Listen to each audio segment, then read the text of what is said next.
Servus, Glück auf und herzlich willkommen zu einer weiteren Folge des Taktikfuchs. Leute, dieses Mal meine Aufstellung gegen den VfB Stuttgart.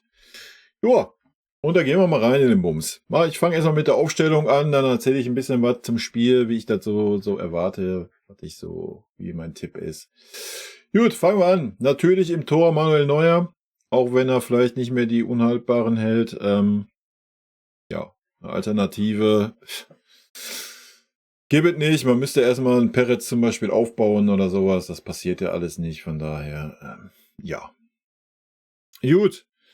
Innenverteidigung haben wir ja auch nicht groß die Wahl. Stellt sich ja auch irgendwo von alleine auf. Wir kommen um Kim natürlich nicht drum herum. Upamecano ist angeschlagen. Da steht noch gar nicht fest, ob er spielen kann. Von daher wird es also auf dem Upa oder auf dem Dyer hinauslaufen. Ja, ich denke, wenn Opa spielen kann, wird ein Opa spielen. Ansonsten halt der Erik. Ja. Da gibt es ja nichts groß Überraschendes. Gut, ansonsten VfB Stuttgart. Ja, einer würde das diesmal ein bisschen anders machen. Ich gehe davon aus, dass ein Kimmich und ein Pavlo wieder in der Mitte spielen und ein Guerrero rechts, ein Davis links. Ich persönlich würde einen Guerrero nach links stellen. Kimmich nach rechts. Ich meine, der war bei der Nationalmannschaft. Ich habe die Spiele nicht gesehen, aber sehr wahrscheinlich ist er da ja auch wieder als rechter Verteidiger aufgelaufen. Also sollte er ja noch voll drin sein in der Rolle. Also von daher würde ich einen Kimmich rechten Verteidiger spielen lassen. Und dann kommen wir halt auch schon zum interessantesten, denke ich. Das ist bei mir Doppel-P. Ja, ich denke gerade gegen den VfB Stuttgart macht es Sinn, dass man mit einem Palinja einen hat, der vielleicht ein bisschen defensiver denkt. Ja. Von daher denke ich, muss man jetzt auch nicht unbedingt die Schnelligkeit von Davis auf der linken Seite haben, wenn du nochmal einen Sechser hast, der auch in die Räume mit absichert. Ja, und nochmal, aus meiner Sicht ist Geschwindigkeit auch nicht alles im Fußball. Gut.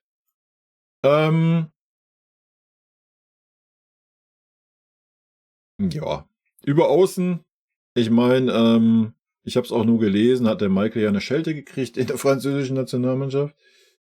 Ist bei uns natürlich trotzdem nicht drüber zu diskutieren oder wegzudenken. Musiala ist noch verletzt. Ja. Ich würde auf der linken Seite mit dem Serge erstmal anfangen. Je nachdem, wie da die Leistung ist. Ja, ist natürlich King die erste Alternative, aber vielleicht ist auch ein Leroy soweit. Haben wir ja in der PK gehört, dass er vielleicht anfangen kann. Vielleicht hat er ja mal Bock und bringt mal Leistung. Wer weiß das schon so genau. Aber ansonsten wären das meine Alternativen. Und dann würde ich es mal ganz unkonventionell machen.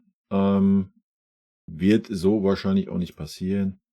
Ich würde mit einem Harry Kane und einem Mathys Tel beginnen. Doppelspitze anstatt ein Zehner. Warum? Ja. Für mich wäre ganz klar, dass ein Palinja natürlich der defensivere Part ist und natürlich auch dann diesen ausfüllt. Dadurch hat ein Pavlovic auf jeden Fall hier die Räume. Ja, er kann viel weiter offensiv agieren. Als wie es wenn du mit 2 Achtern spielst. Ich traue Pavlovic die Rolle auch zu. Ja, da hat er seine Stärken auf jeden Fall, gerade auch im Direktspiel. Ansonsten hast du ja natürlich auch Harry Kane. Ja, Harry Kane ist ja am Rumwieseln. Ja, man könnte den ganzen Bums sogar so aufstellen. Dann meinetwegen Harry Kane hängende Spitze. Ja, lässt sich super oft fallen. Also ich sehe da gar kein Problem, dass da jetzt ein Musiala oder auch ein Müller in diesem Raum fehlen würde. Ja.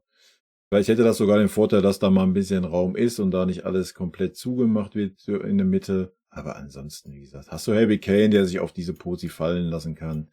Du hast einen Pavlovic, der auf diese Posi vorstoßen kann. Ja, wenn das gut klappt, hast du sogar einen Kimmich, der darauf vorstoßen kann. Upa kann einen raus, ein Palhinha kann sich einen fallen lassen. Das ist ja alles super variabel, das haben wir ja schon gesehen, ja, dass ein Kimmich da auch super variabel unterwegs ist. Aber du hast einfach mit dieser Option Palhinha für mich nochmal ein bisschen andere Offensivmöglichkeiten auch. Ja. Das wäre meine Aufstellung gegen VfB Stuttgart. Ne? Werden wir so natürlich nicht sehen. Ja? Da brauchen wir nicht drüber reden. Wir werden sehr wahrscheinlich wieder Pavlovic, Kimmich mittig sehen. Wir werden Guerrero rechts sehen. Wir werden Davis links sehen. Ich gehe schon davon aus, dass ein Michael anfangen wird. Ob ein Knar, ich denke auch ein Sergio wird anfangen wahrscheinlich. Und dann wirst du wahrscheinlich einen Müller auf der 10 sehen und einen Harry Kane vorne drin. Ja. So wird es wahrscheinlich laufen. Was ja jetzt vielleicht auch nicht schlecht ist, ich weiß es nicht, es wird das Spiel zeigen, ja, inwieweit da eine defensive Stabilität dann da ist. Ist ja auch die Frage, ob ein Opa spielt, ob ein Airbag spielt, dann ist die Frage, wie ein Airbag agiert, ob er auch dann so weit rausrückt oder ob er eher sich ein bisschen fallen lässt und so weiter. Das werden wir alles sehen. Ja? Aber ja, wir müssen ja nicht immer dieses gleiche System spielen. Ich gehe ja 100% mit, haben wir ja auch in der PKW-Action gesehen. Ich gehe 100% mit, dass man an diesem Spielstil festhalten sollte.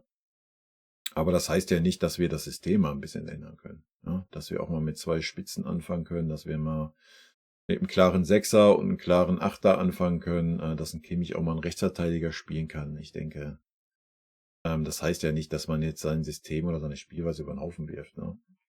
Gut, Leute, mein Tipp fürs Ergebnis, ja, da ich natürlich ich tippe ein 3-2 für uns. Ja, 3-2, idealerweise ein 4-2, ich bleibe aber beim 3-2. Ich denke nicht, dass wir jetzt in der Zeit, wo kein Spieler da war, jetzt irgendwie den Schlüssel gefunden haben und defensiv auf einmal super stark stehen.